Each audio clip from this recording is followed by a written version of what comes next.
Hello everyone and welcome back to my YouTube channel. It's your girl Ella. I am a law student at the University of Birmingham in England of the United Kingdom. Yes, I had to spell everything out. If you're new here, welcome. Please do me a favor to subscribe. It really helps. Let's get this channel growing.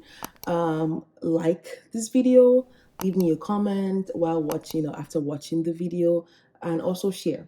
Finally, turn on your notification bell so you get notified whenever I post my video. So thank you for clicking on this video today. We're going to be talking about 10 must-have apps or websites for law students across the board, or maybe even students, but for law students, since I'm a law student essentially. And I have a list down here.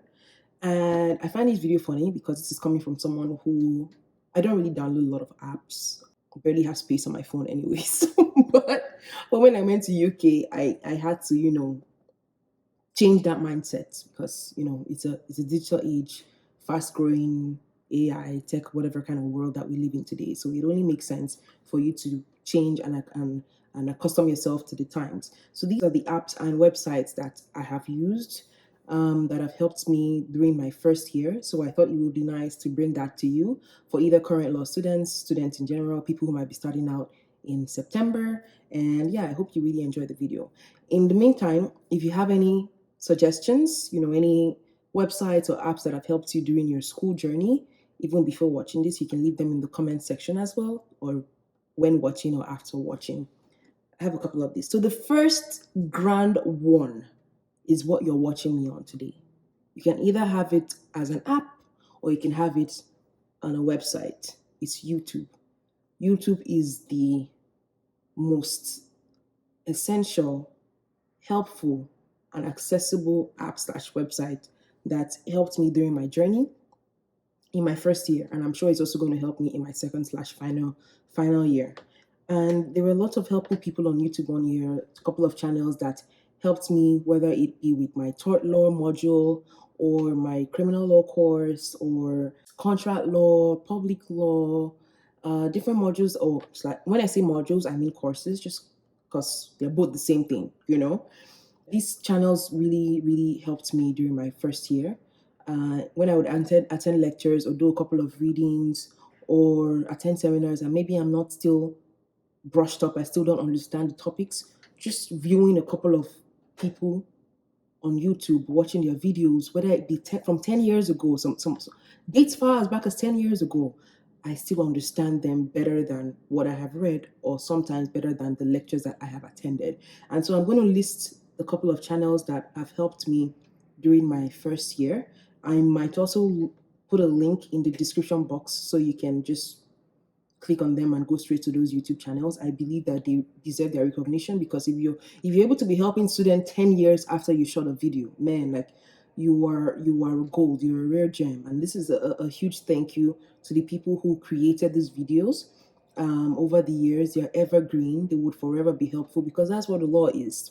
For you to understand today's law, you have to always understand the background. And so if you have someone's channel that has helped people for the past 10 years and will continue to help people for 10 years and even more, then I think that they deserve their accolades. And so the first channel is The Law Bank. I'm trying to get screenshots and put them up as well. The Law Bank is a very good YouTube channel for law students. Hence, you can see the name. I think they help people with different areas of laws. So you can watch their videos. The visuals are helpful. The explanations are nice. Another one is Case Law Explained. Obviously, being a law student, you have to read a lot of cases. You would find access in this channel to some cases that they might be bulky for you to read, or before you even start reading maybe 100-page case, it's good to just have a background on what you're reading, because sometimes you might be reading cases from the past, and obviously the written English at that time is different. You might not even understand what's going on, but to have someone summarize it and have a background for you, it's very good.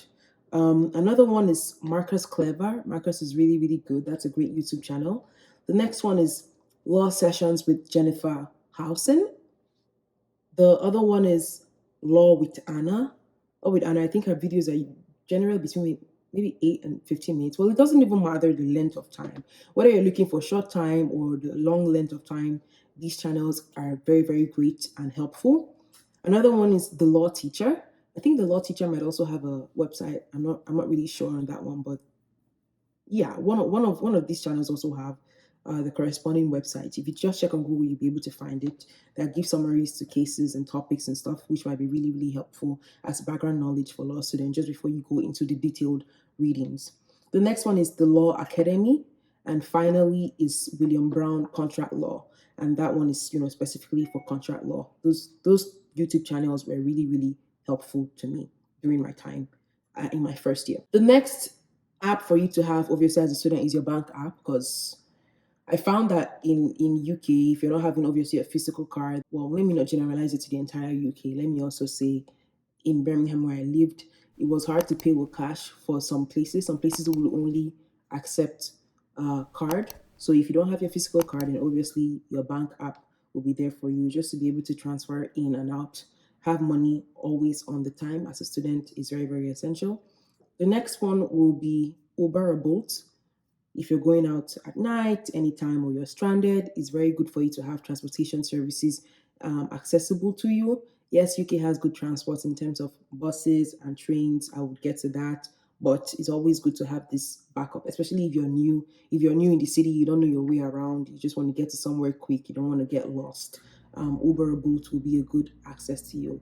I know they have the black taxis. They're still available, but I don't know the full numbers for those. But obviously, Uber and Bolt, they're like almost everywhere in the world. So it's good to have that on your phone as well. The next one will be LinkedIn for professional connections. If you're going for events on campus, you're going for a career fair, to a law firm, it's generally just good for you to have LinkedIn on your phone, so that if you're asking for the professional's name or how to access them on LinkedIn, you just have the app on there and you're sending them your connection. You're trying to connect with them right there and there whilst you're there with them.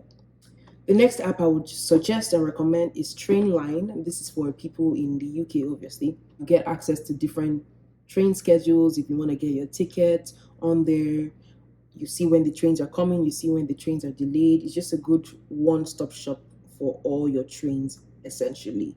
They work really good for me in Birmingham. When I traveled to London, I found that they didn't really work as well. I think because London is more confusing because they have so many different train line companies. They have so many different rail companies, not train line companies. So, for example, the Tube is different from the Overground, which is different from, I can't even remember the names of all the trains, but yeah, if you're in Birmingham, Trainline app is really, really good for you. And I found that in London, I use Google Maps for the most part, and also the Trainline app, but Google Maps was also great for me there.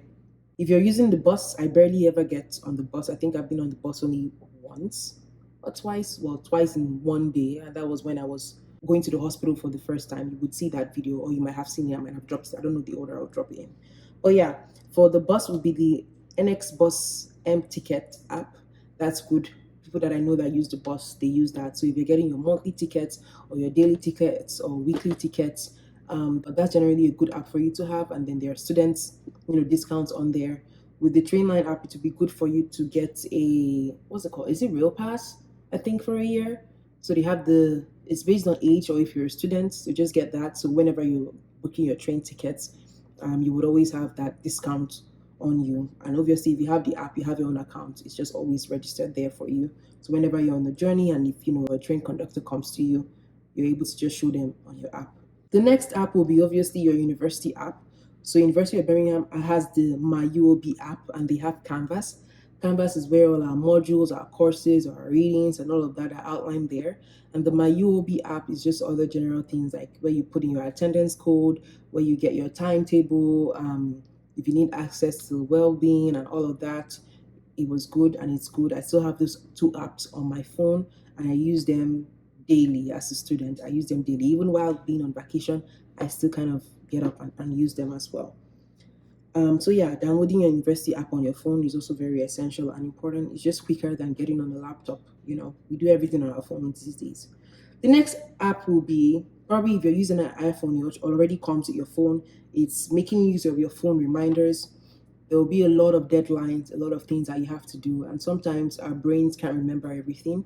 So having access to your phone reminders, things that would always remind you, whether it be alarms or things that you can set months in advance, will be very, very good for you. If you have maybe a formative due in 3 months' time, then you set a phone reminder for 2 months before, you just keep snoozing it and whatnot, it will literally save you from missing deadlines.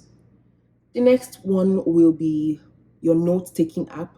I said in the previous video that I used OneNote when I started digitally taking my notes. And so just having that on your laptop, website, or an app will be good for you. Easy access whenever you need your notes, whenever you have questions, or if your friends have questions, you're just able to access them quickly. Then for websites that I bookmarked on my laptop that helped me throughout my first year will be Westlaw and Lexis UK. So these are for finding cases or for finding articles for different topics.